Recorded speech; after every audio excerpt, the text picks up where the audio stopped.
Hello, everyone, and welcome to March the 17th regular Legislative Committee meeting of the Town of Vegreville. I call this meeting to order at 3 o'clock. First up, I'll be looking for a motion to adopt the agenda. Okay, Councilor Lemko makes the motion. Is there any additions or deletions? Seeing none, all those in favor? Carried. Next, I'll look for a motion to adopt the minutes of our last regular legislative meeting. Councilor Jagalik makes the motion. Is there any errors or omissions within those minutes? Seeing none, all in favor? Carried. So our first delegation today was supposed to be Manager Julie Gosling of the FCSS, but I hear that she's not feeling well today. So we're just going to, we'll all look at it in our own time, or we're not going to get a presentation on this, I guess. Unless maybe somebody that sits on the FCSS board would like to carry on the presentation.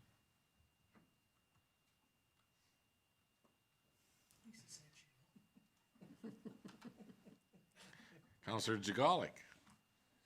Thank you. You are very welcome, Councillor Barawa. I did not have a chance to look through this. I was looking forward to Julie giving a presentation. But I guess I can give a brief update on FCSS. Obviously, they always have a lot of wheels in motion. The first thing that comes to mind, which I did share a little bit about previously, was tax season that we are in full swing of. So they have their services available to community members in a lower income bracket, as well as those looking to increase their confidence in filing their own taxes. So those are available right now. The Youth Development and Community Hub, that is something I know FCSS is very proud of and continues to put a lot of their resources in. They have a couple exciting opportunities coming up this week for our, it's escaping my mind, the base at the hub this week. And I see they've got a parent and caregiver survey, so I think Julie would have done a heck of a lot better at this than I would, but yeah, nothing else that can come to mind. But FCSS, always on the go, always doing great things for our community. Anything else you want to add? I have to share. Yes. I have to give him an opportunity. Councillor Rawawa. Councillor Jagalik pretty much summed up everything. For the most part, it's been just business as usual with the FCSS. The last little quarter here, there hasn't been anything too major to touch base on. Are you on budget? Yes, I believe we are. Okay. Do you like to expand on that? Okay. Okay, well, we all know what they do a great job at FCSS, and so it's too bad Julie wasn't here to make the presentation today, but I'm sure that when she starts feeling better, we'll get another opportunity. Okay, next up, Director Lefebvre. Thank you, Worship. We have correspondence from Dwayne Liszczowski, 48, that'd be our address. Okay, the request is for traffic control measures at the intersection of 60th Ave and 49A Street. Dear Mayor and members of Council, I'm writing to formally request the installation of yield signs for eastbound and westbound traffic on 60th Avenue at the intersection of 49th Street, 49A Street. As a resident of this neighborhood, I have observed a significant increase in traffic volume along 60th Avenue. Unfortunately, this growth in traffic has been accompanied by a noticeable rise in vehicle speeds. Many drivers treat this stretch of road as a thoroughway, often traveling at speeds that are unsafe for a residential area. My concern is rooted in the safety of our most vulnerable residents. I have grandkids and pets who frequently need to cross this street. While they are well trained to look both ways and practice road safety, their caution is not always matched by the motorist. The current lack of traffic control allows drivers to maintain high speeds through the intersection without pausing to check for pedestrians. Installing yield signs on the east and west directions would serve two vital purposes. Speed reduction, it forces drivers to decelerate and prepare to stop, breaking the momentum of speeding through. Increased awareness, It mandates that drivers actually look for cross traffic and pedestrians, significantly lowering the risk of a collision. We want to keep Vegreville a safe, walkable community for families. Implementing the simple traffic control measure would go a long way in ensuring that our streets remain safe for the children and pets who live here. Thank you for your time and dedication to the safety of our town. I look forward to hearing from you, hearing your thoughts on this matter. Sincerely, Dwayne Laschowski. I never really thought that was a very heavy traffic area there. I could see, I mean, as you go down 60th Avenue, I don't even know if you can keep going there, can you? Going north to 40? From that intersection, continuing east is actually a gravel-based laneway, basically. Still a road right away, but not maintained like a hard surface road. Yeah, it goes right by his shop and stuff like that. By his shop and stuff is a coal mix road. Yeah. It's west. Okay. Anybody got any comments on the request?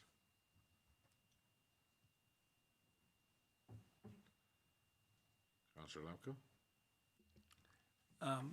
Is there a harm to put up 2 yield signs in that area? I know it's not a lot of traffic there, but I guess it's just a question of why wouldn't we versus why we should. Okay. Go ahead, Councillor Jadalik. Thank you. I can appreciate that requests like these only allow us the opportunity to provide one solution, which is adding signage to our infrastructure. But in my mind, these requests for someone to take the time out of their day and put the effort in to send us correspondence like this in the interest of the safety of the residents who live in that neighborhood and the people that travel through there for any reason, I have a hard time justifying a reason not to do it. I agree. I never would have anticipated that that would be a high traffic area or a place where people exceed the speed limit, but at the same time, maybe that's why people do, because it is a low traffic area and they feel confident in doing so and not having to look for pedestrians. So I would be in favor of this, obviously with some more information on what is involved and if that is the most efficient location to put those yield signs with the advice of administration as well. So the traffic that would be yielding would be on 49th A Street? He would like it for the east-west traffic flow, so that would be on 60th Ave for east-west traffic is what he's trying to slow down from what I read. So then the signs would be taking traffic on 60th Ave and making them yield to 49th Street. Does everybody else read it that way too? Yeah. So you'd be yielding to one way because there is no road to the north at that intersection. Yeah. There's barriers there to stop traffic, so. So the way it is now through the traffic book is if you're going north on 49th Street, you would then be yielding to Yeah. the traffic that's On coming 60th. straight through on 60th, yeah. So this would be exactly the opposite of common practice.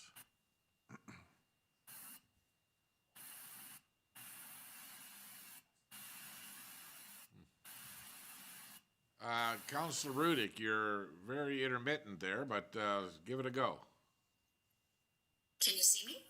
Yeah, you're a little fuzzy, but yeah, we can hear you very well. Okay. 1 out of 2 ain't bad. Yes. I am curious about whether or not there might be a little bit more investigation done here. I appreciate that Mr. Laschowski has identified a safety concern and understand that community safety is important, but I wonder if maybe there are other measures that we can do to quantify. This seems like it wouldn't be a very busy intersection, so perhaps there's some people that are using this neighborhood too aggressively. Maybe a community peace officer intervention might be helpful. Maybe there's a couple of drivers that are using this road haphazardly and putting his grandchildren and pets at risk there. Because the other part is we do have another safety request that's coming forward to council, And I think it'd be important for the public to understand what our process is for taking those requests and being able to act on them. What is our process? We don't have one that I know of. Okay, I which thought is, you knew think, something I didn't know. Okay. Yeah. Well, doing traffic counts and stuff like that is very costly and very time consuming for sure. And again, this intersection would probably be one of the least used intersections in town, I would say. But maybe we should put up a children at play sign or something. Just seems to be odd to put the yield the opposite way to me. It just seems not natural, like not traffic law.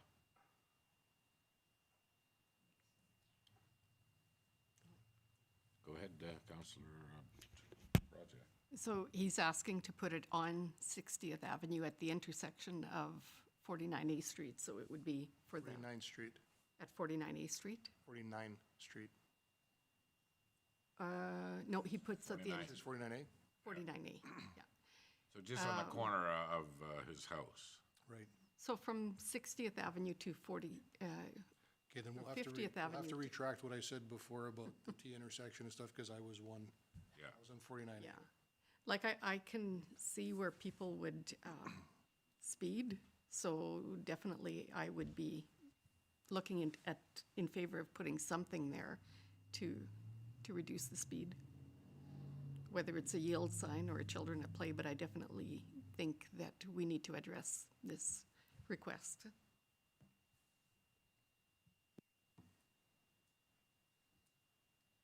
Okay, so we have Councillor Rudick that would like us to spend some more. Go ahead, Councillor Rudick. Yeah, can I make a suggestion that perhaps we have community peace officers or RCMP provide some feedback of what they're seeing at that intersection, and maybe a conversation with Mr. Laschowski to have a better idea of what we're agreeing to. I certainly am in favor of better safety on the roads. I just want to make sure that we're providing the best answer and have the best information to be able to provide that answer, especially since there will be others that are asking for this process.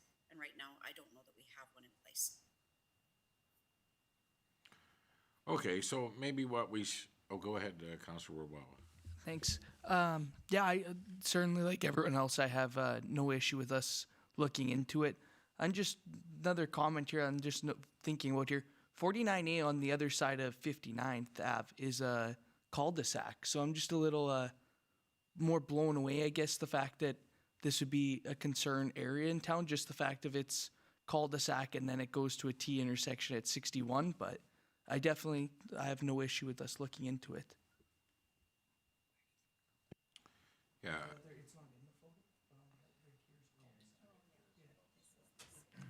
Okay, so CAO Ling, maybe we could send one of our municipal enforcement officers to have a conversation with Mr. Laschowski, see what his concerns are. Maybe it's a couple of certain vehicles that are speeding by his house. Again, because it's a very low traffic area of our community. It's not even a paved road, and it leads to a dead end. But let's have a conversation and see if we can find out what his issues are, and maybe it might be some local traffic that is flying by his house.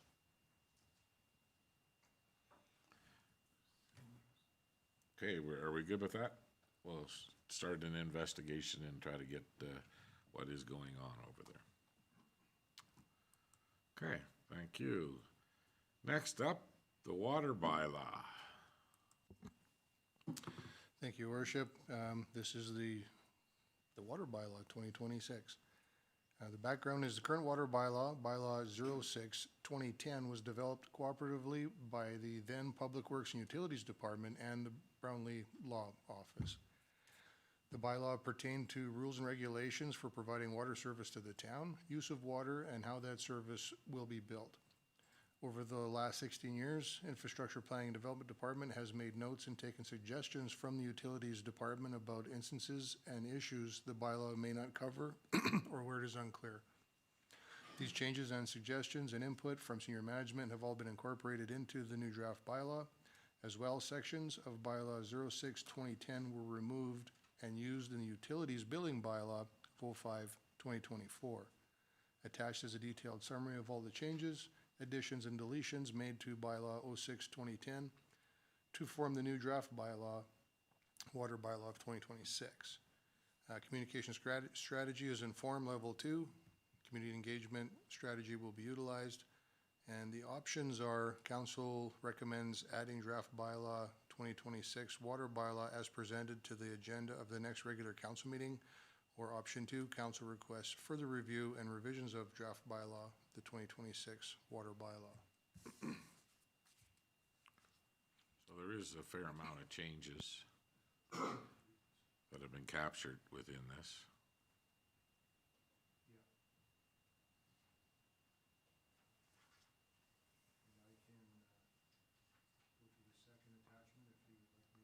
Sure, let's just get, so everybody get a handle on it. Okay. I apologize, I am having some difficulty with this guy, so. But just for backup, I brought a paper copy, just to make sure. So I'm going to use that instead. So the memorandum starts with what the previous bylaw was and what the current one is. I'm sure you've reviewed it. So in section 2, the definitions, I'll just move this up here, bring this one over here. Bylaw enforcement officer has been changed to enforcement officer with an updated definition.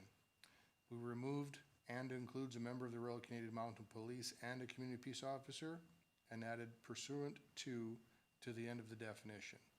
Inclusion of the RCMP in this definition is recommended as it is in sections of this bylaw pertaining to entering private property, and RCMP presence may be recommended for the benefit of both staff and property owners. This bylaw also deals with a public utility and serious contraventions that may result in criminal charges. So there are times by law when we may have to enter property, and we would only do so with the presence of an RCMP. Section 3 is utility service. Subsection 3.5 was added. If the town includes a prohibition for people using private wells as a source of potable water, environmental site assessments, ESAs, which we do get frequently as requested in our community, do have to be extended beyond the property that is being assessed. It's the groundwater delineation. This has been recommended by different engineering firms that come to town to do environmental site assessments, that the town may want to include this in your next bylaw. So if there's no water wells permitted, then they don't have to do the delineation off property for the environmental site assessments. Okay, 1 second. Go ahead, Councillor Lemko. Yeah, through you, Your Worship. Dale, you said do not have to be extended beyond, or do have to be? Do not have to be Okay, extended. Yeah. it's clear. So yeah, if we, thank you. it's in our land use bylaw and it's in our MDP, but if we put it in here as this bylaw as well, it just says that there just won't be any water wells. And it eliminates other problems like people having water wells in very old homes and then receive town water through a pipe system. Some of their plumbing in the house was through a water well, and some was through the town's water system, and they would connect lines together with valves, and there was a potential for contamination of the well water getting to the town's water. So there is none of that in our community anymore, but we're going to ensure that if you're in town, you're going to hook up to a domestic water line in the community. In accordance with the guidelines published by the Government of Alberta, groundwater delineation, do you ever have that problem where you just can't get that one word out? Outside of the subject property can be excluded if there's a municipal bylaw prohibiting the installation and use of potable groundwater supply wells, and there is a municipal bylaw compelling property owners to connect to the potable water distribution system. So as I said, it's in our land use bylaw, it's in our MDP, our municipal development plan, and now it'll be in this bylaw as well. So it's just a no. The other ones had said that you'd need a permit, that we would not issue a permit for a water well, but didn't specifically say there will be no water wells. We would never issue a permit, but now this says there just won't be. So somebody that has a well on their property, can they water their garden with that well? At this point, we would not approve the installation of a new water well. Not a new one. Right. An existing one that's not hooked to the town water supply in any way, could they still water their garden? They could still water their garden. Subsection 3.7 was moved from the consumer will section and replaced with service with service connection, just to clean it up. This is just a lot of cleanup. 3.7B was added. There can be, at one point, there was no more than one service, water or sewer service to a property, and that's changed because with our fourplexes and things like that, we have individual lines running to them. So it just says the same thing. There would not be more than one service unless you have town permission, which is through a development permit. So we have control. 3.7E, we added water meter. It mentions things like service, main, curb caulk, different items, but I wanted to specify the water meter because it wasn't specifically in there.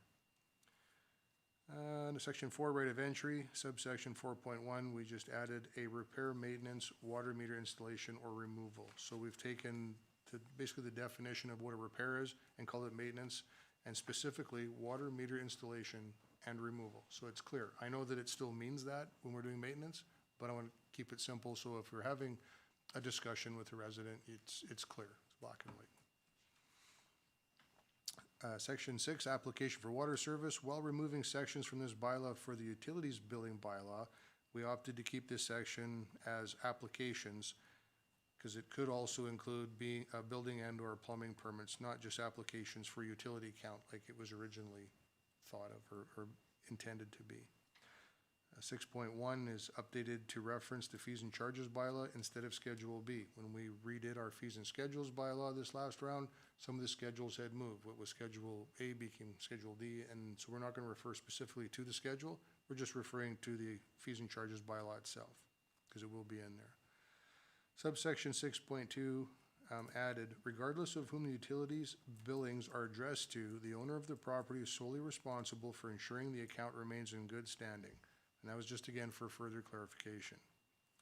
Section 6.5 was added, or the provisions of this bylaw, as the water meter section specifies that they will be required to pay for the water meters over 1 inch. They always have, but it is now incorporated in this bylaw specifically, and to 1 inch and to the 2.5 centimeter or 25 mil. Section 7, connection to water main.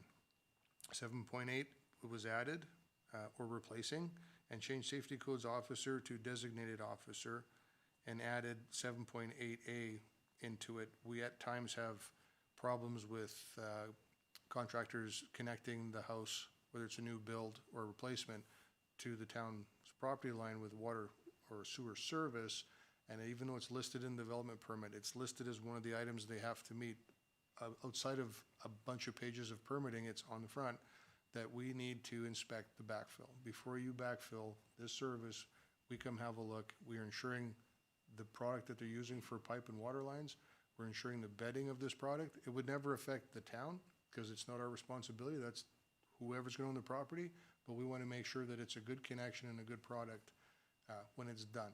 So it gives us teeth to fine $1,000 and also request they daylight the dig so we can do an inspection and everything out there. We usually take a picture. We take pictures, measurements, depths, grades. We do all of that for our own reference down the road because it's usually a problem 20, 30 years later and you don't know even where it is underground, but you can go back into our files, which are now, with our new program, will be loaded into the system where you can click on the house and here's that report to show you that this is where it is. So subsection 7.14, deleted, and the owner shall install the town supplied curb caulk on the inflowing side, and just made it its own. So it's not deleted from the bylaw, it's deleted from being added to that paragraph, and it's a standalone on its own as subsection 7.16. We remove former subsection 7.17 about disconnection of a service connection from the main when no longer required, and replaced with a new subsection 7.18. as approved from the town. There's different ways and means to disconnect a service from a main water line. Sometimes you need to go right to the main. Sometimes you can do it properly to property line, but the town will decide that, so you'll need the approval of the town as to how it's going to be disconnected. Section 8, water meters and water readings. Subsection 8.1, we deleted at the sole expense of the owner and added 8.1A as the sole expense of the owner. Subsection 8.2, updated to reference the utilities billing bylaw. This subsection used to say all regular billing charges for the consumption, whether an alternative source of water is used or not. And as we are not permitting alternate services of water, and they need to be using potable water, that portion of the clause was removed. Subsection 8.5 gives us water meter access, more teeth to get in to do what we need to do in your home or in your business, your structure, your building. 8.7, we updated the reference to the fees and charges bylaw. 8.9 added repairing and repair, install, and remove, just to expand the statement to include that. Updated the subsection 8.16, it said that you may drop a card off at your door. If we're there visiting, we need to get a card, we change that just to notice. It gives us different means. If we have a phone number and file, we can send you a text as a notice or an email as a notice instead of referring to a paper card. Section 9, water service, 9.4 was added, and that is about homeowners, contractors, whoever, opening a water CC without prior authorization from the town. That's new builds, bigger renos, anytime something has to happen, it will be a town employee that will open or close that CC and keep control of water flow, whether you have it or you don't, or there'll be a fine imposed, What is the fine? $1,000. We'll get to that at the end, I gotta. Right. Frozen water lines, subsection 11.3 was added. Authority to restrict or shut off water service. Subsection 12.1, we deleted at least 48 hours prior to the date on which the water restriction would go into effect, as it may have to happen sooner than that. So when the town receives a water demand measure, we've got some time. Water demand measures are A, B, and C. So when we're hitting a B, we're starting to put a close eye and a slight restriction, if you will, on residents. And by C, we are. And because that could happen in a matter of a short period of time, if the pipeline busts in half on the way here and we lose a lot of water, we may not want to wait 48 hours to give you a notice. We want to be able to do it right away. It's just an old part of a bylaw from a different era where now with the use of social media and what we have in our platforms, it can happen in seconds. Subsection 12.2b, remove house or other building and just replace it with structure as in the definitions. It explains structure as house, deck, whatever we need it to be. It gives us more sheds, gazebos. We removed water schedule from 12.3 and then added or the emergency situation as resolved. And this again goes back to when water will be turned back on. It's either by notice or in the event that we have an emergency or a water restriction, we can then turn water back on when that event has ended without notification to every resident. Hydrants. Subsection 3.6, privately owned hydrants and responsibilities. So that's where it explains what private hydrants are clearly and what the responsibilities are of the person that is responsible for a private hydrant. So private hydrants are hydrants that are on private property. They are hydrants that were required when they developed or built. We've got our previous bullpen for one good example. There's a hydrant in there, which is now the lawyer's office. That development was required to have its own hydrant based on Alberta Building Code and protections. So it came in to their parking lot. It's on private property. They're responsible for the repair, the maintenance, and all of that. That's the same thing with the hydrants within the Husky Plaza Mall. Those are the hydrants within ATCO Electric's yard. Those are hydrants. Not every hydrant you see is a town hydrant. Several of them are private hydrants. Bearland condos. Bearland condos for sure, yep. Pardon me? Yep, ATCO, yep. Previous bylaw section 14, accounts was moved to utilities billing and bylaw offenses. So as we said a few times, we've taken information from here previously and put it into the utilities billing bylaw. So now is our opportunity to amend this and remove that information out so it's not in both places. Section 15, previous bylaw section 15.3 was removed. This section stated under no circumstance shall any person contravening any provision of his bylaw be subject to a penalty of imprisonment. There are cases where someone could be imprisoned, and that would be something much bigger, like on purpose contaminating the water system, things like that. So we do want to put a limit on it. It wouldn't be us finding them. If it was at that level of infraction, it would be RCMP for sure, but we just wanted to remove that. Yep, and then sections 14.2 and 14.3, I'm just going to read those to you. 14.2, these are new items listed under the offenses section. So 14.2 is failure to respond to and comply with any notice given or work order requested within 14 calendar days may result in a penalty being assessed to the owner of the subject property as set out in Schedule A herein, at the discretion of the CAO or their designate. At times, we have difficulty with people that own structures in town to get access, for example, to put a water meter in, to do some service, to do a meter reprogram, to do things like that. And if it's something that's working in their favor, then they will procrastinate and procrastinate. So now they've got 14 days to organize a plumber, organize their work schedule, organize something so that we can come in and access what we have to access or do what we have to do. And with that is the penalty for that is $500 penalty. And then if we do another 14 days and still can't get in, then that $500 penalty is now a $1,000 penalty. And if we play the scheduling game again for another 14 days, then that $1,000 becomes $2,000. As you can see, that's why we have advice from Brownlee from the last bylaw that the bylaw cap out at 10,000. It can goes 10,000 and then the next one's 10,000. If it gets that next one's 10, it doesn't go 10, 20, $40,000. That's what that 10,000 cap means that we talk about. Another issue we're having is having commitment to make a work order. Plans are set, we've got our schedule set, they've got theirs, and we have a no-show. So if there's not a good reason for the no-show, then it's a $250 fine, and the next no-show again goes to 500, then it goes to 1,000. Because to get out of the 14-day thing, you could make an appointment and then cancel it. So we've had to add this in as well. And we've seen in the past where knocking on a door, seeing somebody in the house, they're not answering the door.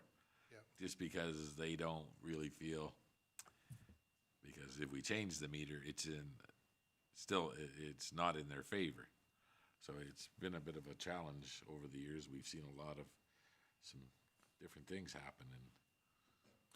So again, what's new is those two. What's new is extending a service from one lot to another without authorization from the town is a new one. That's a $1,000 penalty.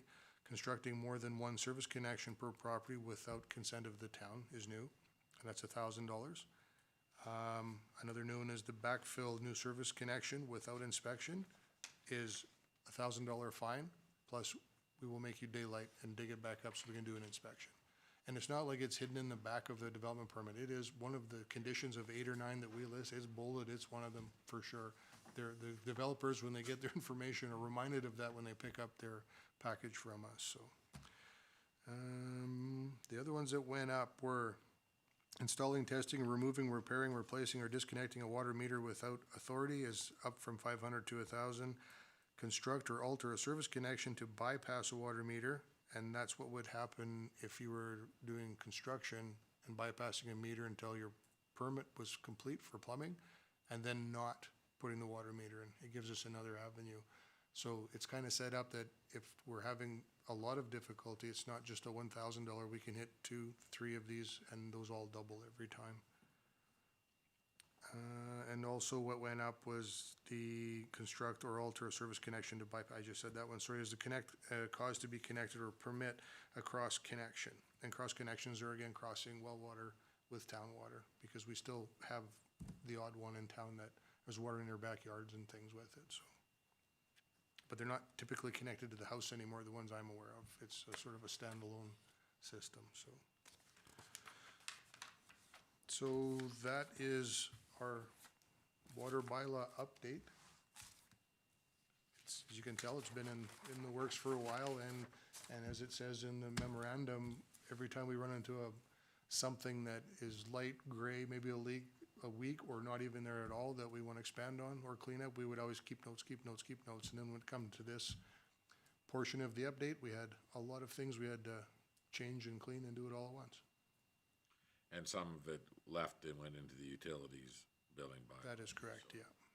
So our procedure or our policy, when somebody is building a home, we supply the curb caulk, they install it, we take pictures and measurements of where that service is on their yard.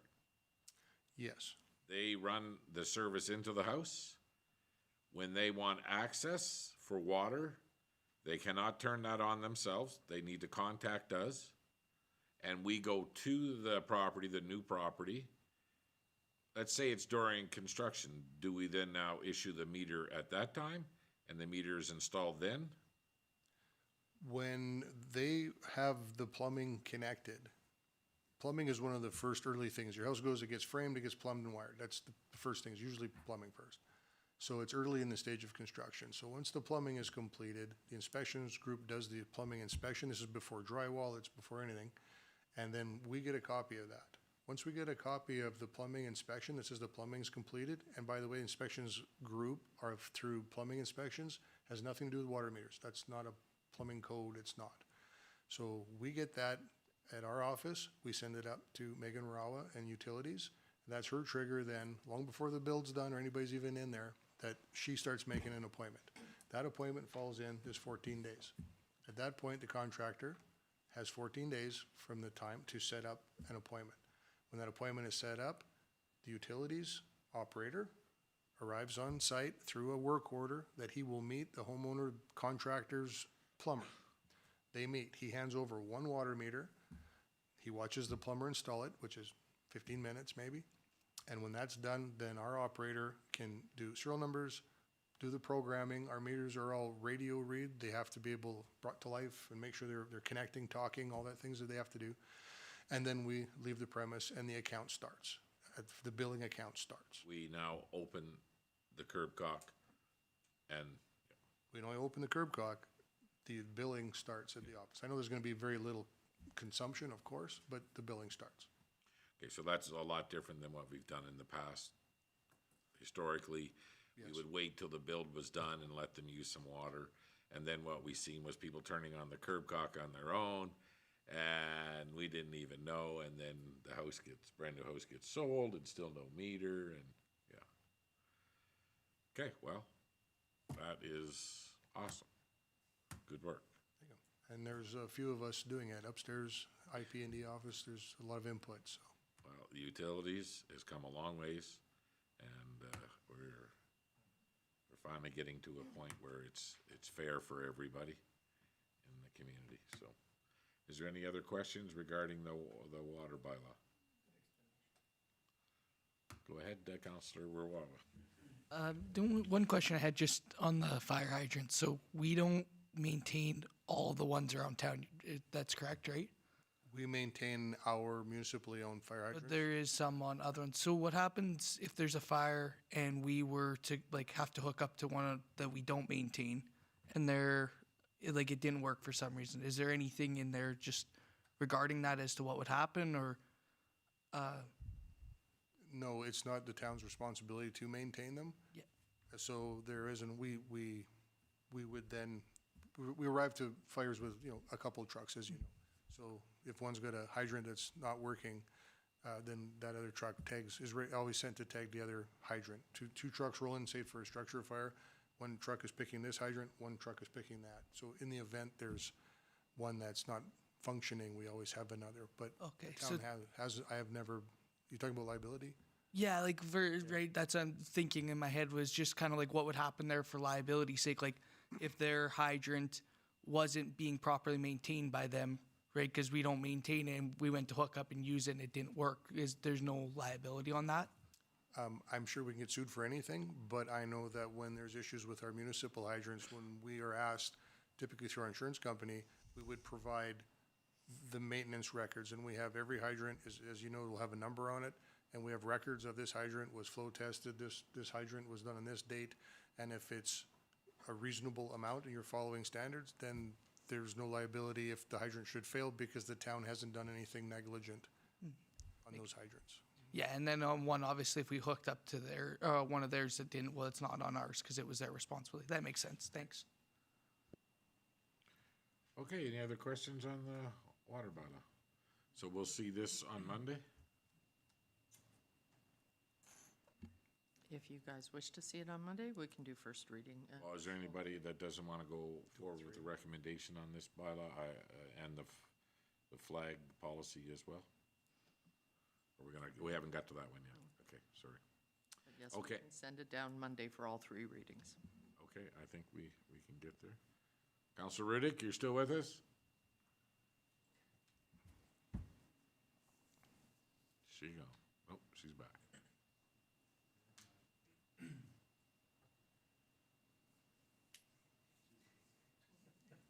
Are you good to see this one on Monday? Yeah, Okay. Do you have any questions? not right now. Okay, maybe later. Okay. Okay, let's move on to the next one, the permit application. Okay, the topic is development permit application, storage lot, RV trailers, and travel trailers. The background, Vegreville's direct control district is established to accommodate developments that, due to their unique characteristics, unusual site conditions, or innovative design, require tailored regulations not available within existing. Tell you this thing, what's happening, everybody, is this screen gets smaller and I can't hardly see it, and then it goes bigger. So when I'm failing, it's because I'm visually impaired all of a sudden. Require tailored regulations not available within existing land use districts. Under the district direct control, full authority over all aspects of the proposed development, including land use regulations and development conditions, rests solely with council. This allows for greater flexibility and site-specific decision-making. On March 10th, 2026, Planning and Development received a change of use application along with a business license application. The applicants are proposing to convert the existing bare land into a storage lot for recreational vehicles, RVs, and travel trailers. As shown in the attached site plans, no significant changes will be made to the property, and the site will maintain its existing characteristic other than trailers and fifth wheels.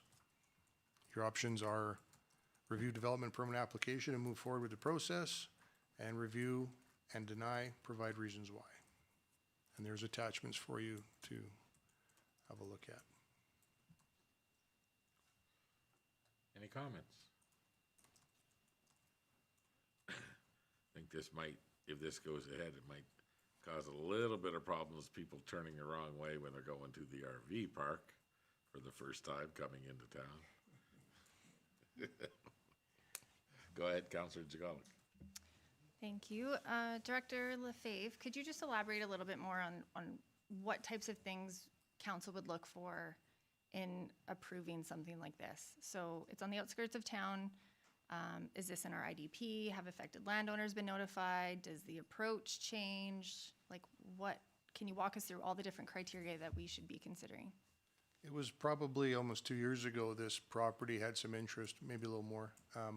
And it was going to be a convenience store, a gas station. It was gonna be things like that, which wasn't really fitting the IDP. What council's done since then is taking this property and turn it into direct control. So now that it's direct control, council decides, and of course, like you said, factors in the aesthetics. What's the development gonna look like? How's it gonna impact traffic? How's it gonna impact neighboring lands? And those are things that they typically go through whenever they make a decision for permits or development permits on direct control lands. The area is not serviced. There's no water and sewer here. The elevation doesn't work for a gravity type sewer service. And the nearest service for sanitary is almost at the hospital or in the RV dump site at the egg park. So servicing this lot would be quite challenging, even with a lift station. So hence the reason why it's prime, sitting in a good area, lots of visibility, lots of traffic, and still hasn't developed. Go ahead.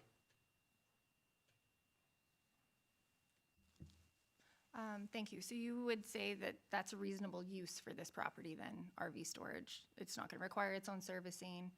I don't know where the property, like, do the property owners of this reside next door? Is that, like, would they be using the same approach there to enter it? And then also, this is Highway 16A, so does the Department of Highways have any say in what goes there? Yeah, Is that relationship that's part of, when the actual permit comes in, because if it's proximity to the highway, it would go to Alberta Transportation as well. As part of all the developments, if they're within a certain range. That house is a rental, I could only imagine. I have not talked to this potential developer, I would certainly imagine they're gonna use the same access, because getting another access off Highway 16A, I doubt would ever happen, because it would not get approval without a bigger plan than this. And it doesn't matter to us, under direct control, if that's a lower area, it may be susceptible to flooding there. They understand where they're at with the elevation, where they're, that's nothing to do with us. Oh, not only does it have nothing to do with us, when you're putting in developments, the town can approve developments in an area that is prone to flooding or in the flood fringe. But it's types of things that are temporary. It's lay-down yards, it's pipe yards, and maybe this qualifies as something like that, right? Something that isn't going to impact life and people not being able to have a home and things like that. So they recommend in these types of areas, those are the types of things you put down, so the damage is minimal if it should happen. And it's the province that issues building permits, and flood zones are no longer acceptable through the province's building permit applications. Yeah, you're right. Remember, there's a flood zone, there's a flood fringe, there's a flood, and when these things are getting less and less, then you can build within proximity to water that maybe isn't a fringe, because you've got a 4-foot basement or no basement, or you've got, like, there's ways to accommodate a construction to get you into those fringe areas. So, under this direct control, we approve this type of an operation there, and if it changes, they still have to come back to us, correct? They can't change the usage of this property without coming back to the town. Right, because with direct control, we'll have a specific definition of what has been approved. Storage. And if there's any alteration to it, then we have them come back and have council approve the change. Okay. Any other questions regarding this one? Go ahead, Councillor Jagalik. Sorry, just a couple more questions. I just want to understand, ensure that I fully understand our role in direct control. So do we give our blessing first and then this goes to IDP and then this goes to Department of Highways? Like, what is that's the order? Yep. Okay.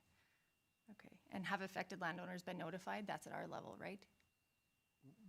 That will happen. This kicks off you're not approving it, you're approving the process to start. Okay, thank you. Okay, well, we'll see that one on Monday as well. Okay. Next up, CAO Ling. No, actually, it's still Director LaFave. Sorry, yeah, I see that. I'm just in a hurry to get going here.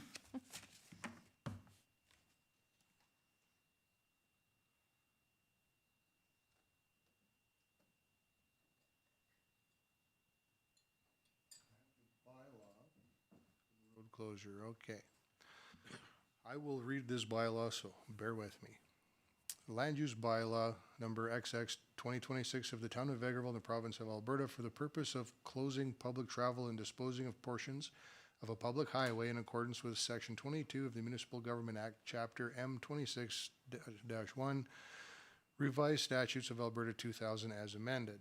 Whereas the lands hereafter described are no longer required for public travel, and whereas application has been made to council to have the highway closed, and whereas the council of the town of Vegreville deems it expedient to provide for a bylaw for the purpose of closing to public travel certain roads or portions thereof situated in the said municipality, and therefore disposing of same.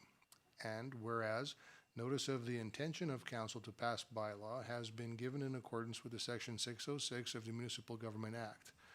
And whereas council was not petitioned for any opportunity to be heard by any person claiming to be prejudicially affected by the bylaw. Now therefore be it resolved that the Council of the Town of Vegreville in the Province of Alberta hereby close to public travel for the purpose of disposing of subject to rights of access granted by other legislation. 1. All that portion of Lane 1, Plan 2183 MC, north of Lot 5, Block X Plan 872-1040, accepting the all mines and minerals, and 2, all that portion of Lane Plan 2183 MC, west of Lot 9, Block X Plan 9224899, accepting thereof all mines and minerals. I read for the first time this day, which will be not today, but coming to the regular council meeting.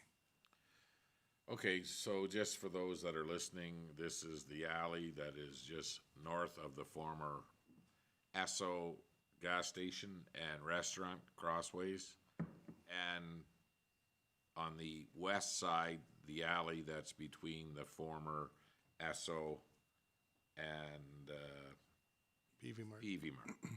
Two short little pieces of alleyway that are no longer being needed, so. And just so everybody knows, we're doing this for the purpose of selling it. Go ahead, Councillor Brajak. Thank you, Your Worship. I'm just going to request for Monday's council meeting that we do have a visual map identifying the property, just like we had a visual map identifying the previous discussion for the storage, just so our audience, without looking at the lot block plan, they don't know where this is unless you're explaining it, but if we just had an attachment to show where this is for the public. You mean for Megan's mom and Councillor Curtis's mom?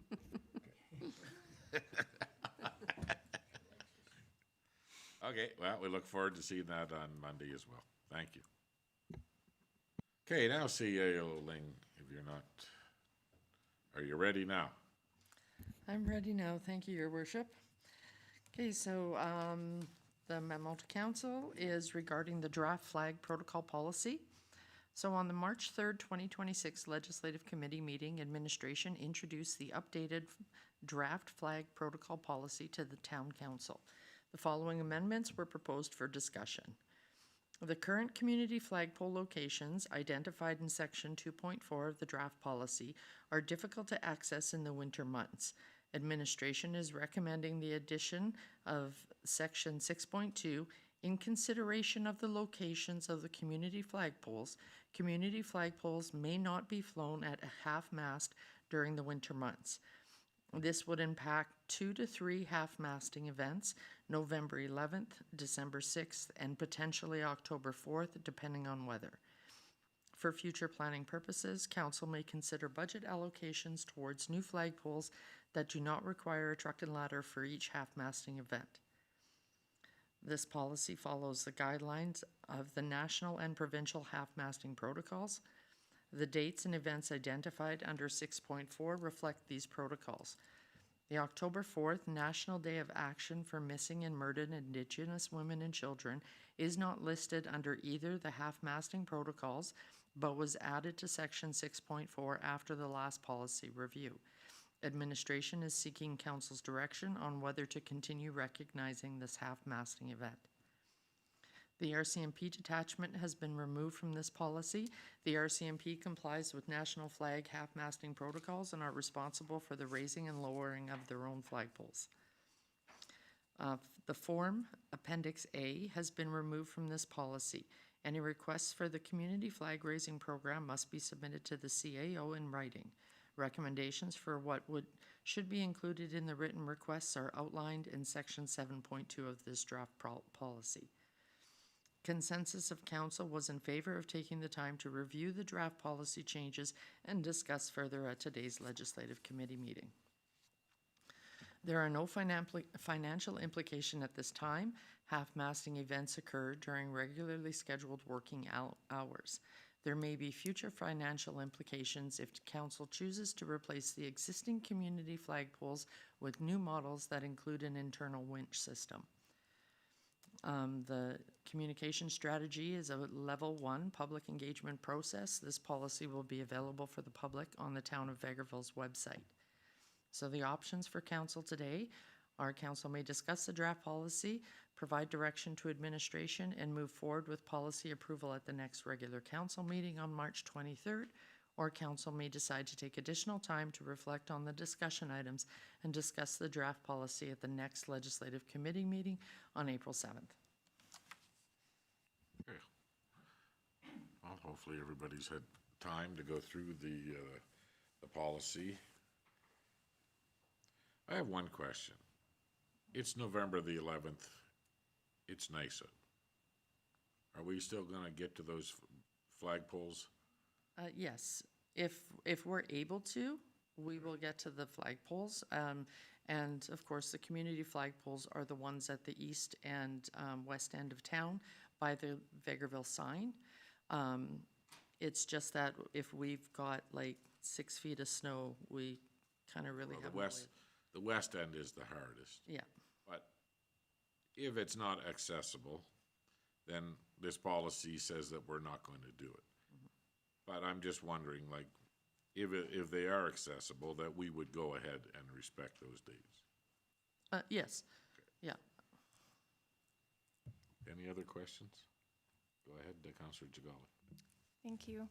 I would actually like to discuss the community flag policy as a whole, if we can. Looking at how the policy stands right now, my personal feelings about it are that it unnecessarily puts the municipality and our administration in the position of using a rather short list of criteria to decide what organizations, movements, efforts, and events are worthy or not worthy of being displayed at our flagpoles. That particularly isn't a position that I wish to be in now or in the future. And as councillor, I prefer to focus our efforts more on core services and things that unite our community. Further to that, there's obviously financial and practical implications that we have to consider. As we just discussed, there is accessibility issues in the winter months for just the half-masting of our provincial, federal, and municipal flags. So then there lies the concern of a organization coming forward and requesting to have a week of their flag flown, and we can't support that in the winter months. So now we have a policy that cannot operate under fair and consistent circumstances. So I think that there's a little bit more that we have to look at with this going forward. In the memorandum that we just looked at, it did state that there was no financial implications at this time. However, every service we provide has a financial implication. And so I imagine the raising and lowering of a community flag would require a minimum of 2 staff, a bucket truck, administrative processes to receive and approve those written requests. And these are using taxpayer funds. So it is something that I think that I would like us to discuss further.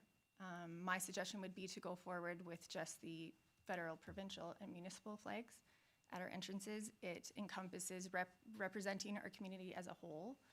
And we do, of course, have our proclamation policy in place that gives those organizations the opportunity to still receive municipal recognition.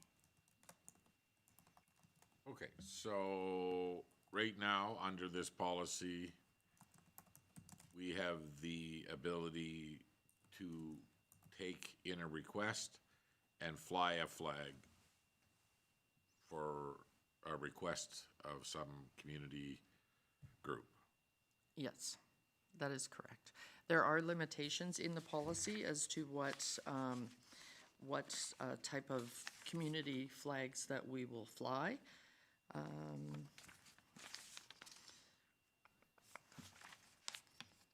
I'm just looking for the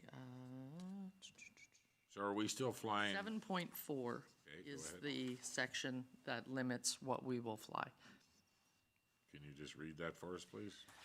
7.4 states the community flagpoles will not be used to raise flags of 7.41, any political party, any religious group in support of fundraising drives that are political or religious in nature, in support of groups, organizations, or events that promote beliefs contrary to any other town guiding principles, in the if the intent is contrary to any municipal policies or bylaws, if the intent is to defame the integrity of both council and the municipality, and if the event or organization has no direct relationship with the municipality.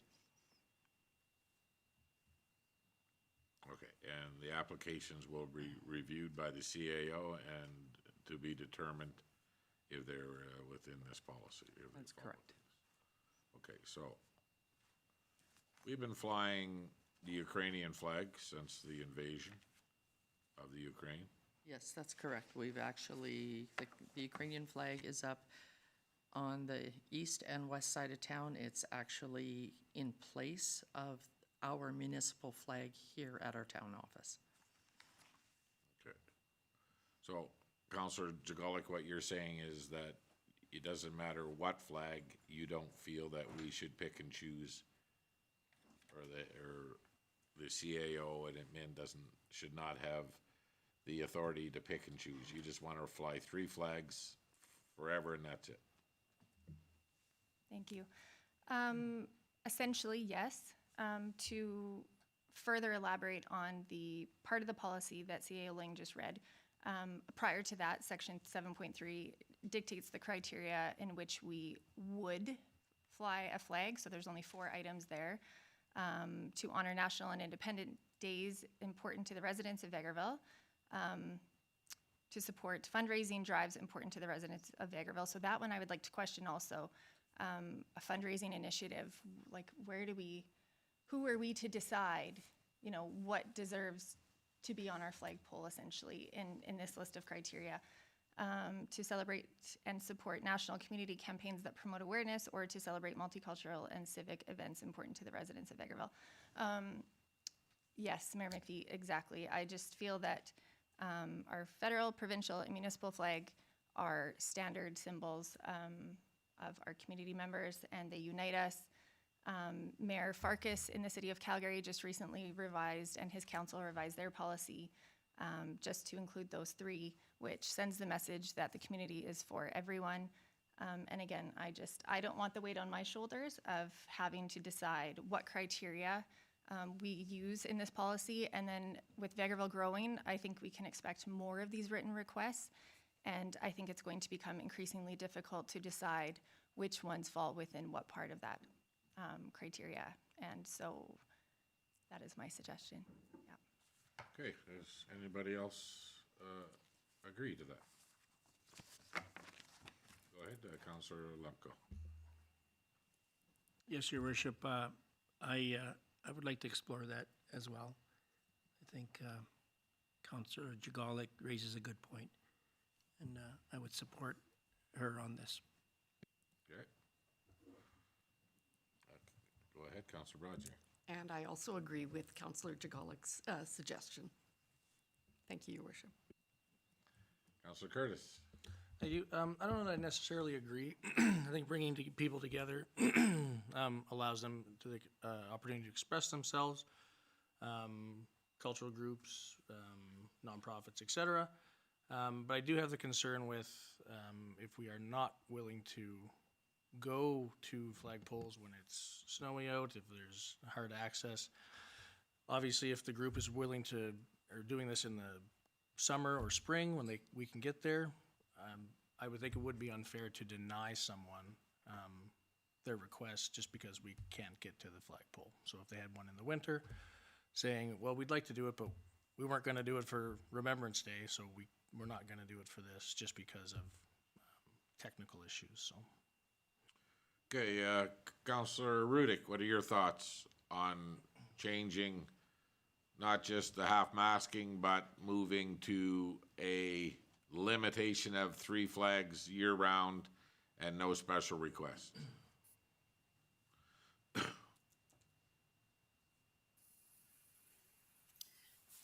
I think this is a bit of a challenge. I understand that there are contentious decisions that potentially are left in the hands of administration, and that it's easier for council to bear the responsibility of those decisions. The only thing that I will say is that there are opportunities as council to not only to acknowledge, recognize, and demonstrate our inclusion of all of our residents, some of whom may not be as visible or as recognized. So I'm not certain that I feel comfortable with the proposal that currently is being fielded at the table. But I'll be interested to hear what comes forward then. Well, if we go forward with this bylaw the way it is right now, it either will be defeated on Monday or passed, so. So, Councillor Rawala, do you have any thoughts? I'm definitely intrigued. I do see Councillor Jigulik's point, and I can also see Councillor Rudick's point. As to how I'd feel right now, I think I'd want to take a little more time to think on it before I would be able to comfortably say where my head would be yes or no. I guess one question I do have is how often do we get requests for flagpoles or for flying certain flags? Well, it depends on the year. Currently, the only flags that we have put up that I can recall, and I've been here 10 years, is the Ukrainian flag, the Ukrainian national flag, sorry. We do Pride Week in June, and we raise the Treaty 7 and the Métis flag on Truth and Reconciliation Day. Those are the flags that we've been asked to raise. Okay.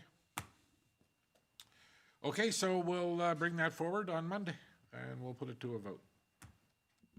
Just before we move on, regarding the half masting, so 6.2 currently reads, in the event of inclement weather or technical limitation, the town of Vegreville reserves the right to delay or adjust the flag display schedule while maintaining the intent of the occasion. We could substitute an alternate wording for 6.2 that in the event of inclement weather or technical limitations, the town of Vegreville reserves the right to display or adjust the flag display schedule while maintaining the intent of the occasion. That's the same wording. The initial one was in consideration of location of community flagpoles. Community flagpoles may not be flown at festive major occasions. The revision is the one that's like. Okay. Okay, sorry, that is the new wording. We took away the, that we, Basically, we outlined that the option. thank you. Sorry, I had revised the 6.2 and forgot that I had put it directly in the memo. But the new proposed wording actually focuses specifically on the conditions of inclement weather and technical limitations rather than just saying we might not do it in winter months. So if council's in favor of that, we can move forward with that change. Otherwise, we can revert it back to what was proposed at the initial legislative committee meeting or remove it completely. Any thoughts? Go ahead, Councillor Curtis. Thank you. I have a different question, actually. For 6.8, will that still stay intact? Will we have any, are we just talking about community flagpoles, or are we talking those three flags only all the time? I guess maybe it's a question back to our councilors, because 6.8 is a bit different as well.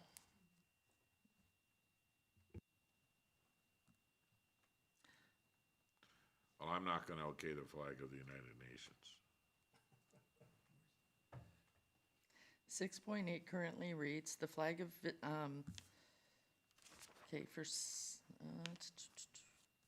flag of visiting jurisdictions. The mayor may approve the erasing of any of the following: the flag of the United Nations, the flag of a nation or state recognized by Canada, the nation's sovereign, or the sovereign's representative is visiting the town. Flag of Canada, flag of a Canadian jurisdiction when an official representative is in town. And in the event of a visit by a dignitary to the town of Vegreville facility, the town may fly a flag representing that dignitary. The flying of a flag to mark the dignitary's visit will be made only after consulting with the appropriate protocol officer responsible for coordinating the visit or any one flag the mayor deems appropriate. I think those were on the basis of when the Queen came to visit. Sure. I mean, and if she came back, I'd fly the flag. Well, I don't think she would come back, but the King may. Okay, Counselor Jagalik. Yes, thank you. Can I just clarify on 6.2, when we talk about inclement weather, if memory serves right, when we first discussed this 2 weeks ago, it wasn't just the inclement weather. Was it not the fact that there could be 4 feet of snow at the base of every flagpole, and so the bucket truck can't get within reach that makes it difficult? That was always what I was told, is that we need the bucket truck to get there. Apparently, we can do it with a ladder, so we just have to be able to get to the flagpoles. Okay, so it might not just be inclement weather standing in our way. If we get 5 feet of snow, you're not going to get a ladder in there. Yeah. Right, okay, thank you. Okay, so we're either going to pass this at Monday's meeting, or we're going to tear it apart. If it gets voted down, then we'll tear it apart and look at some of the changes that need to be made. Okay. Okay.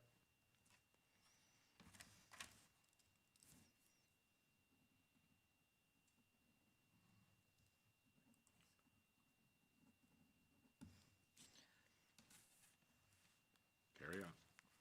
All right, next up, we have excuse me, we have correspondence from the board chair of the Valid Association.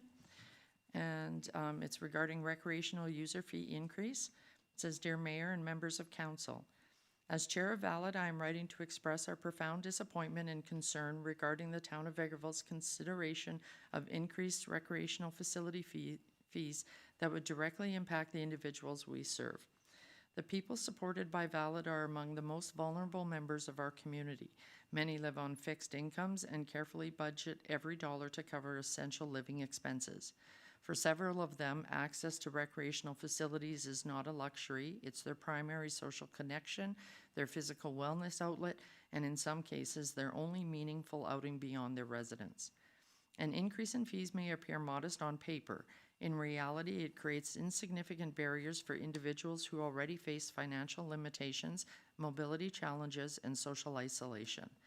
Recreation is not merely entertainment, it is inclusion, mental health support, community participation, and dignity.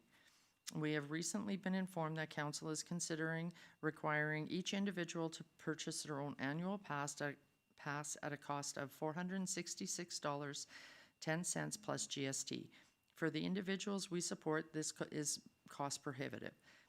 We respectfully propose an alternative solution that would better support accessibility while still contributing financially to municipal recreation services, allowing organizations such as ours to purchase 2 to 3 annual family passes, each covering up to 6 individuals, at a cost of $751.70 per pass, approximately $125.28 per person.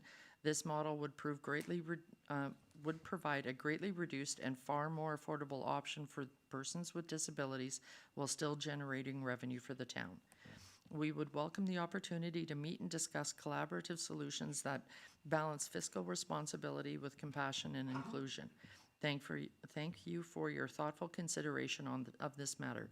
We remain hopeful that council will choose a path that reflects the heart of our community. Sincerely, Rhonda Manns, Board Chair, the Vegreville Association for Living in Dignity."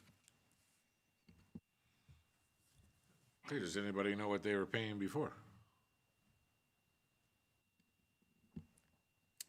I think they were buying one pass for everybody. They were buying one pass, One pass. and all of their clients We're using it, were using. yes.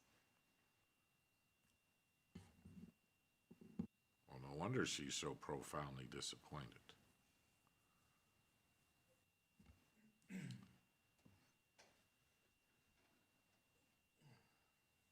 Go ahead. Thank you, Your Worship. I just have a question regarding clarification of the 2 amounts that are referred to, the annual pass of $466. That's Yeah. that's an individual That's an individual. pass for an individual annual pass. Okay, The that's 751 is a family the family pass. pass. Okay, thank you.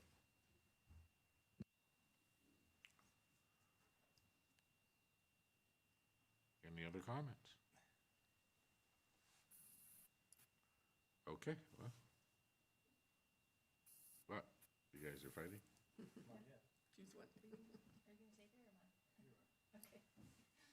Your worship, I have a question. Oh, go ahead. Oh, there, your screen is cleared right up. Sorry, it's bad connectivity here. I should just mention, I am a board member for Valid, but I have no pecuniary Oh, interest. yes, yeah. Is it a paid position? Nope, it is not. Okay, you It's can go volunteer ahead. position.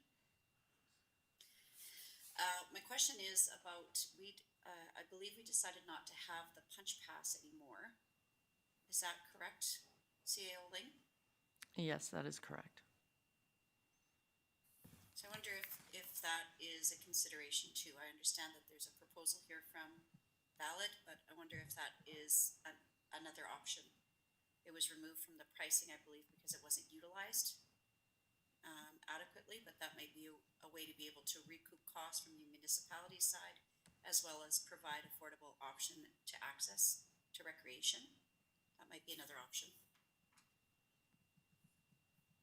Okay, well, they weren't using one before because they were buying one family pass for everybody. And nobody else was really using it because there was the monthly pass that nobody knew about. So, go ahead, Councillor Jagalik. Thank you. This agreement was obviously made before my time, so I did have the question what our previous arrangement was. But just to clarify that Rhonda does say in here, allowing organizations such as ours to purchase 2 or 3 annual family passes, each covering up to 6 individuals.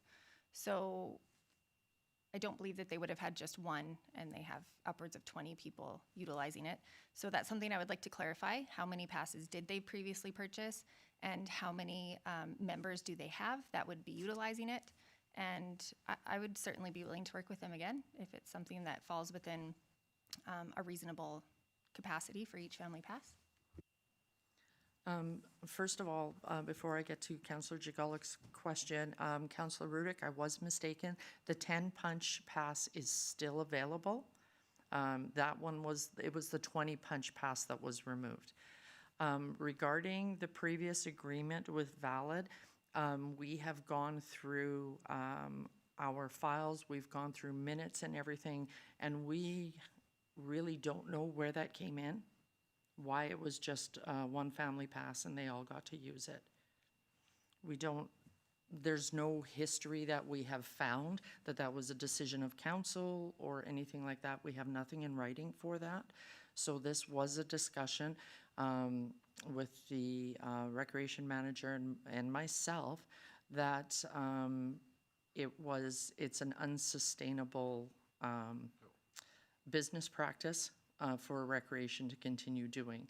So the discussion was to not do that anymore, in the hopes that Valid would reach out, and because we as administration can't reduce the pricing, however, council can. Okay. Well, let's get some information. Let's get Mrs. Manns in here. Okay. And I know how profoundly disappointed she is. And we'll have a conversation with her. Tell her to bring some information. How many participants, their clients. I mean, we got to remember, they are clients. Go ahead, Councillor Jagalik. I mean, Councillor Braziak. Councillor Braziak, yeah. I do agree, though, that we should really take this seriously and look at helping our community members is valid, because these are very low-income residents of the community of Vegreville. So anything that we can do, I think, to support them would be beneficial. So I'd like to have a discussion. And again, you know what, and we've made these changes because of the losses that we incur at our facilities. And, you know, we're trying to get back to something that recognizes somewhere near the norm that other municipalities can achieve on, you know, on our operations. You know, so, I mean, again, we put these things in place. I think we should have a conversation with, the board chair, Valet, about moving forward, and we can probably come to something that is gonna work for everybody here. But everybody has to understand, you know, what we're doing is trying to just recoup, trying to get to close to 30% of our cost. And we were nowhere near that before, and then, you know, the 15% we've charged, the fact that they were operating on, one pass for everybody that I didn't know about. I mean, we didn't even know that there was a new monthly, yearly pass sort of deal that was given to certain individuals. So as we're trying to get a handle on how we charge and being correct, there's always gonna be a few little things that have to be adjusted. I mean, I wish they had came and talked to us on their own, you know, a personal letter calling us out. We had no idea that they had such a good deal before. I would imagine I would be upset too, but it's not like we are going after somebody here. We're just trying to represent the best interest of all the residents in our community.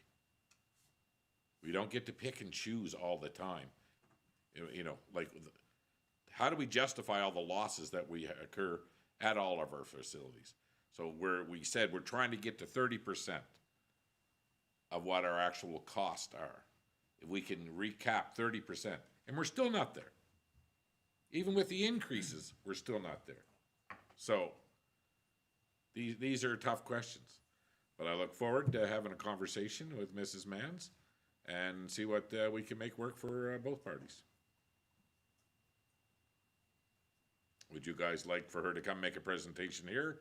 Would you like her to sit down with the CAO and the rec department and see what the recommendation to be brought back to us? What would you like to see? Go ahead, Councillor Curtis. Thank you very much.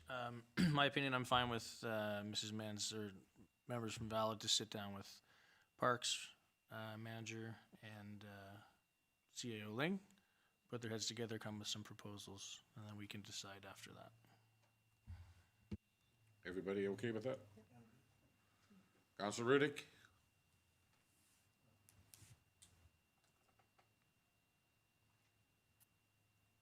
Yes, I'm good. Okay, thank you. Okay, next up is ATCO Electric Distribution System Franchise Report. All right, thank you, Your Worship. So up next is a report from ATCO Electric regarding the 2025 franchise report. It's addressed to myself, and it says, ATCO Electric is pleased to present this annual franchise report for the town of Vegreville. We've been serving the town of Vegreville since 1927 and are committed to a strong working relationship with the communities in which we live, work, and volunteer. The information in this report will bring you up to date on our financial commitment to the town of Vegreville, reliability statistics, system development, customer satisfaction, and the contributions we, as a company, have had the privilege to make to the community. As always, ATCO Electric is happy to answer any questions you may have about this report or any of the details within it. So we've attached it here so everybody can see some of the information that is included in there. 1927.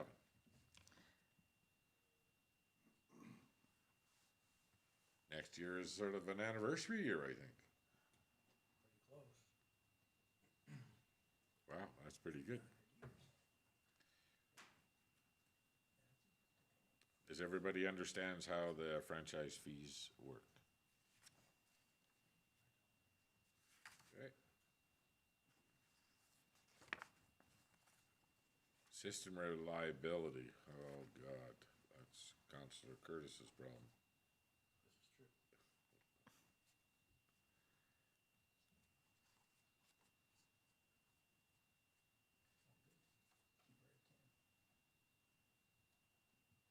We already decided that at budget.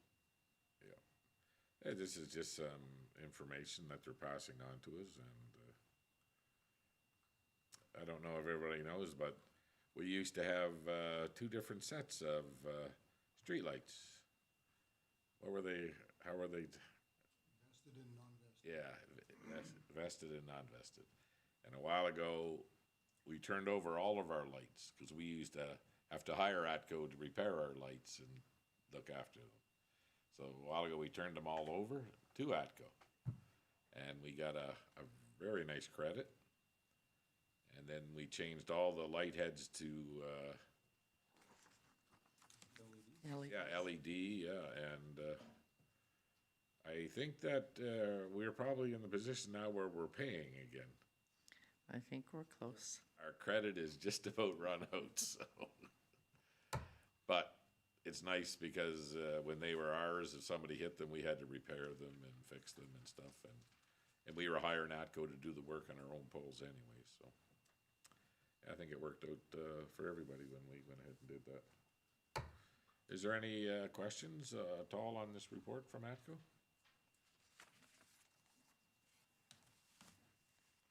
Well, this information is readily available. Anybody out there that wants to see this report, they can see it? Yes, yes. It is attached to the agenda, which is viewable on our website. Excellent, thank you very much. That's pretty good, almost 100 years ATCO's been in our community, eh? That's, you know what? Let's get a plaque or something, let's get a big deal happening here. A new rec center called the ATCO Center, yeah. Well, we definitely gotta invite Nancy out for the party. We'll get a big cake? 2, okay. No, seriously, that is, you know, I don't know how many people over the years that have come to this community and to work for ATCO and end up staying in our community and even after retirement. Like Gerald. Okay, let's go around the table. Let's start with Councillor Brodziak. What have you heard, good or bad?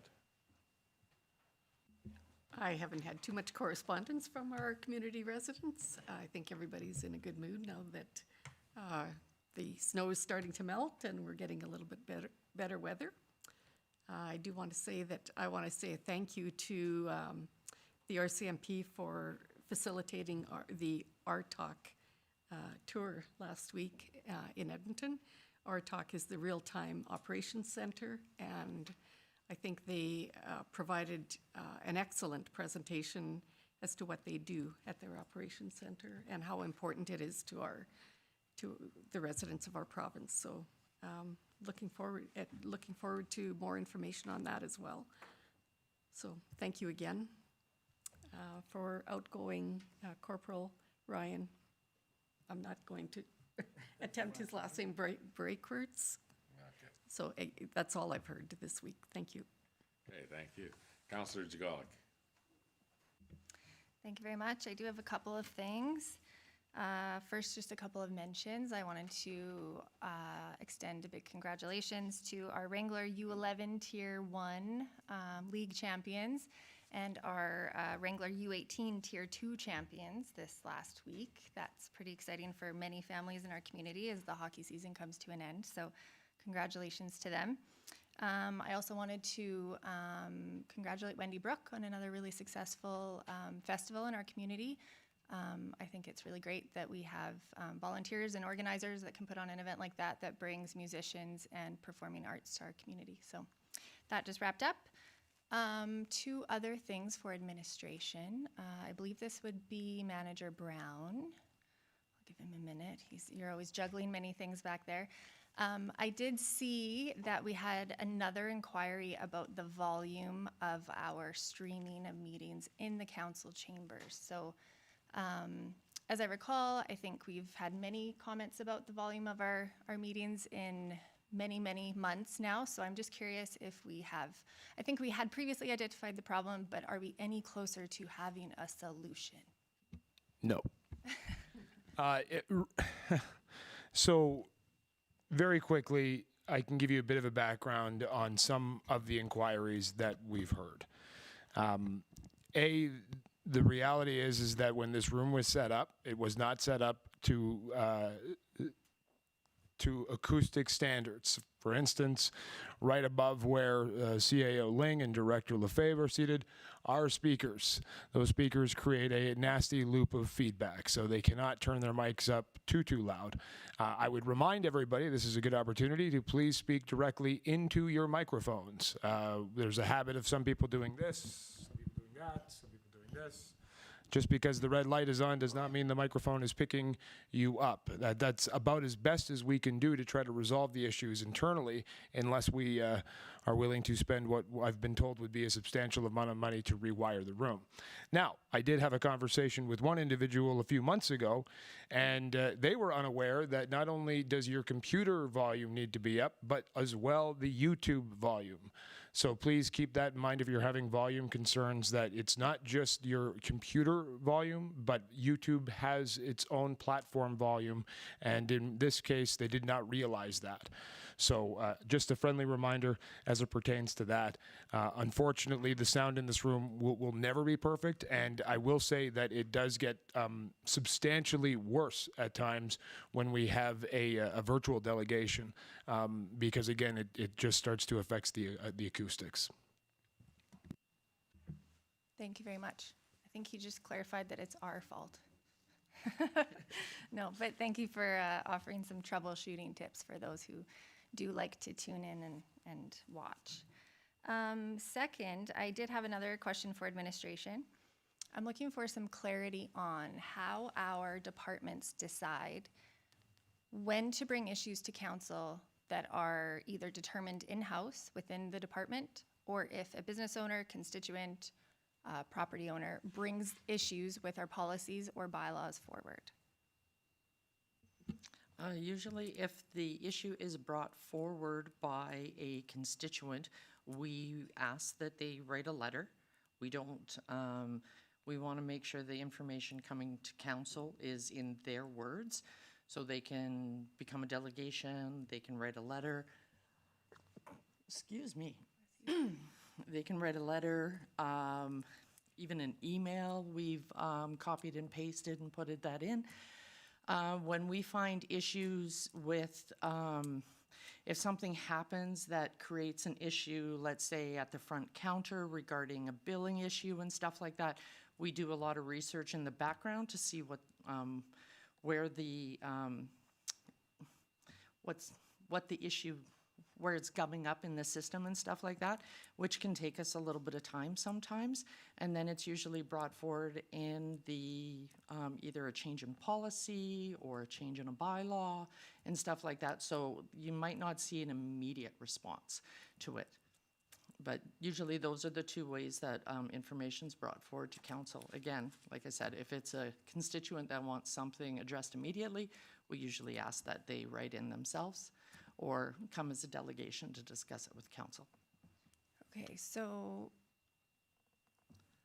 I guess my concern with that is if it's not something that our departments can bring to council, not even immediately, but by putting the onus back on the constituent to be a delegate, we are essentially taking a risk that if they don't have the capacity to be here or don't follow up, that information might never make its way to council. And if it does pertain to a policy or a bylaw that has inefficiencies in it that should be brought to our attention, to me, that sounds like it's possible that it might never make it to our table for us to review. Usually if it creates an issue for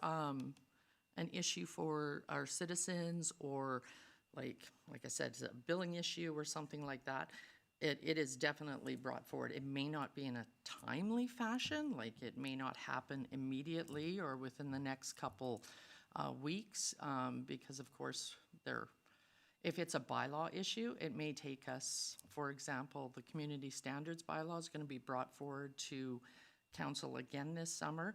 This will be it was brought forward just before the election.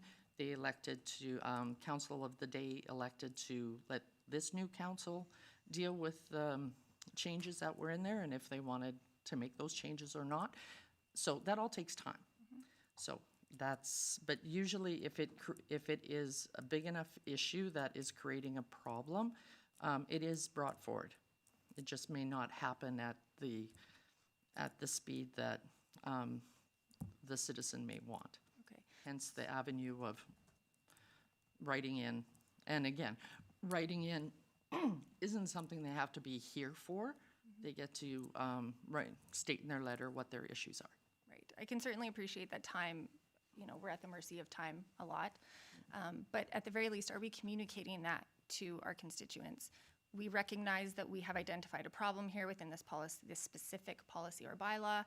You have the opportunity to be a delegate to expedite the process by bringing it to council's attention.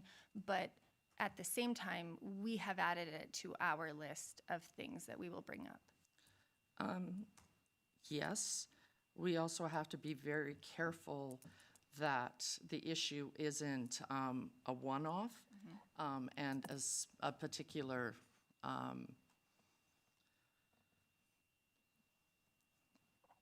a personal issue with the citizen. Like if somebody's not happy with the way the grader goes past their house, they live on a corner lot and they're not happy with the way they're doing the corner.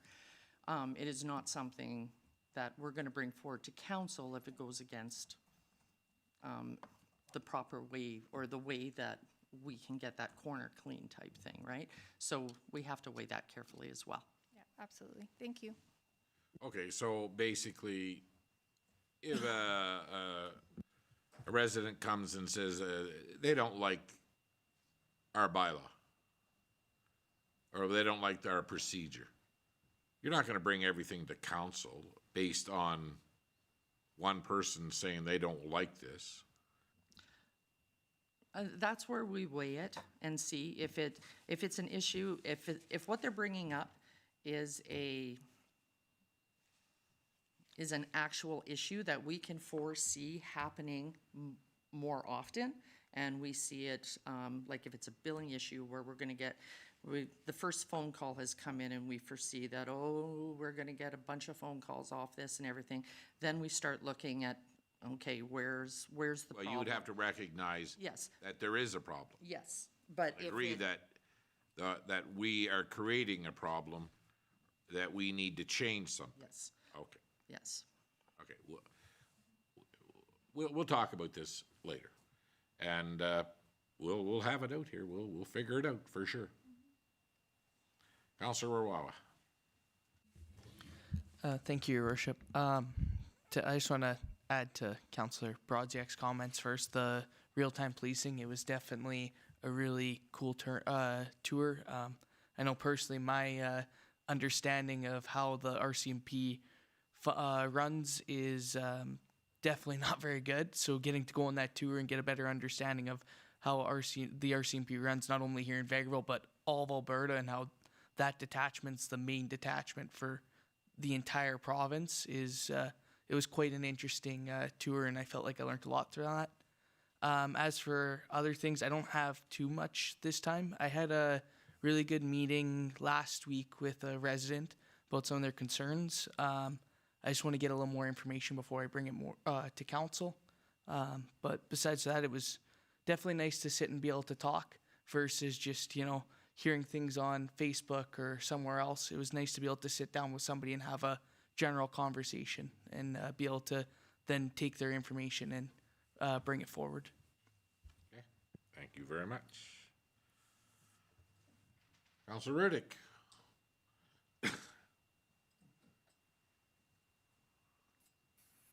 Thank you, Your Worship. I wanted to congratulate both the musical and the athletic in the community. We've had a busy week. The Wendy Brook final concert will be tomorrow night. So if anybody is available to attend the Concert of the Stars, I know council will all be busy, unfortunately. But congrats to all the hockey winners and those that are going to be performing tomorrow night at the Wendy Brook as well.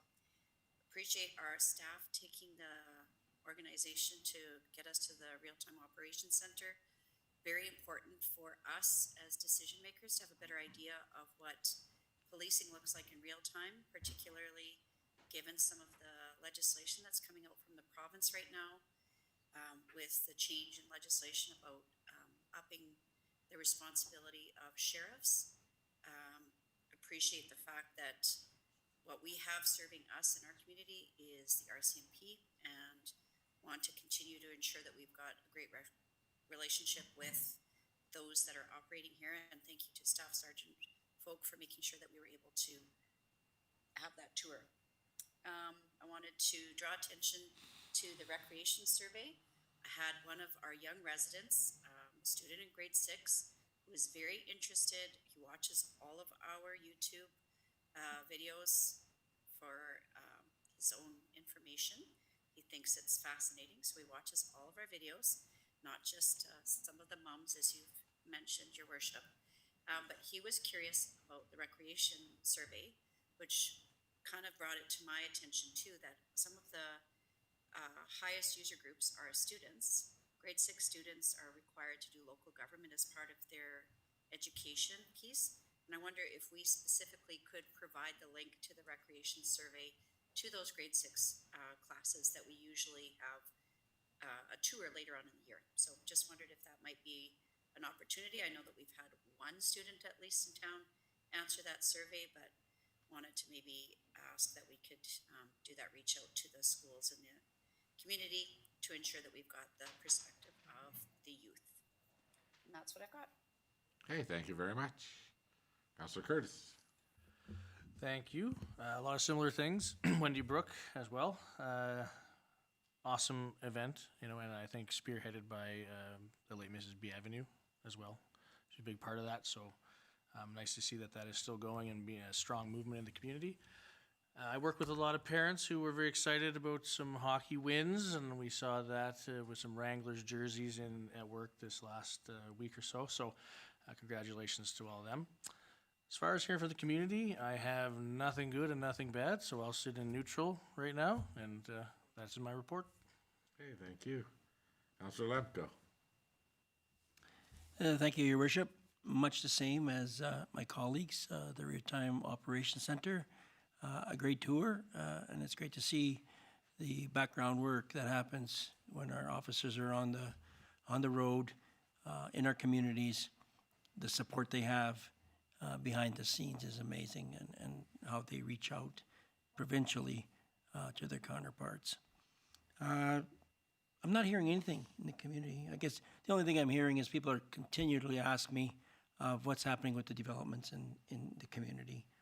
And all the negativity surrounding that it comes from just the community not knowing what's actually happening. So we're hoping to see some development happening soon for all what's going on. And when we know a little bit more, we'll certainly let you know. But you'll probably see it on the street before we do. Worship, that's all I got. Okay, thank you.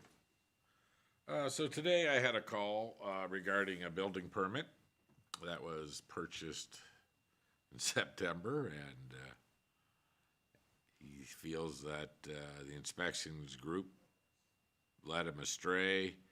Basically, they denied him on September the 25th, and we sent his check back, and he reapplied, and it's more money because of our fees and charges, which I told him that's the inspections group, you know, that has changed it, and he feels that the town should pay for it. I'm like, we have nothing to do with the inspections group. I asked why he was denied, and he says there was no good reason. Nobody told him. Inspections group never told him or anything like this. So I said, well, you know, it was just on my way to this meeting. So I said, well, you know what, I'll ask the question, David, and find out what's going on with your permit. But the fact that you applied last year, were denied, and now it's a new year and the price has changed, there's really not a lot we can do. Do you have any information on why he would be denied? Did he time out on his permit or something? The inspections group was providing information to him that he would have to perform, pay for and get done to meet a fire rating. And let's say that just wasn't going to work for him. So with no response and no movement, after a certain amount of time, when you don't respond to the inspections group, they will stall your account, give your money back, because they can't, nothing is happening. They were ghosted.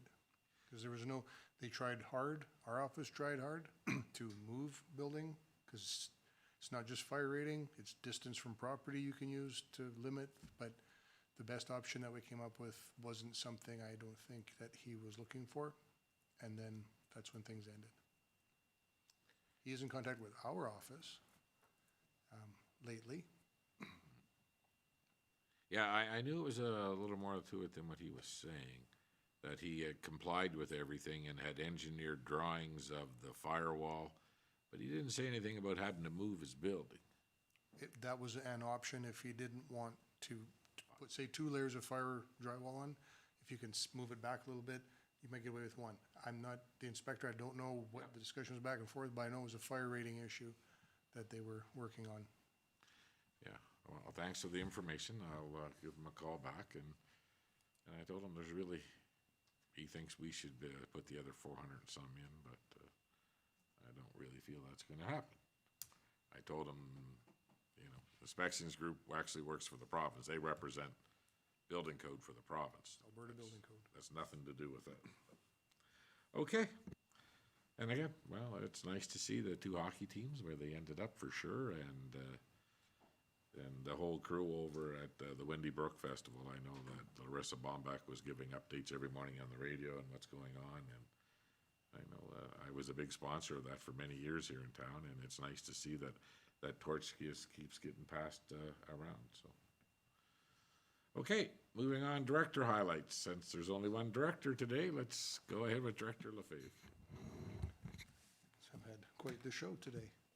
I think what I'd like to just bring up, instead of the other, they're not very big items, is quite simply the business licensing that we're at. It's the end of March is when penalties are it's due. You have to pay by then. And unfortunately, this year, we are a total of 76 business licenses outstanding, so it's high, and 50 of those are from within our own community. So I'm asking again that we have till the end of this month to pay, or there'll be a 15% penalty, and in reality, the business license bylaw does talk about $250 a day fines per day for operating a business without a town business license. We don't want to go there. We just like the accounts to be caught up and paid on time. So they've all received notices, Yes, absolutely. and they know what the penalty is. Okay. Any other questions? Okay, thank you. CAO, Ling. It's the highlight of your day. All right, thank you, Your Worship. At our last legislative committee meeting, Councillor Rudick had an inquiry regarding the possibility of the use of red light cameras at certain intersections here in town. And according to the Alberta government's 2025 Automated Traffic Enforcement Technology Guide, intersection safety devices, ISDs, may only enforce red light infractions on English is hard today, on roadways which are not provincial highways or connector roads.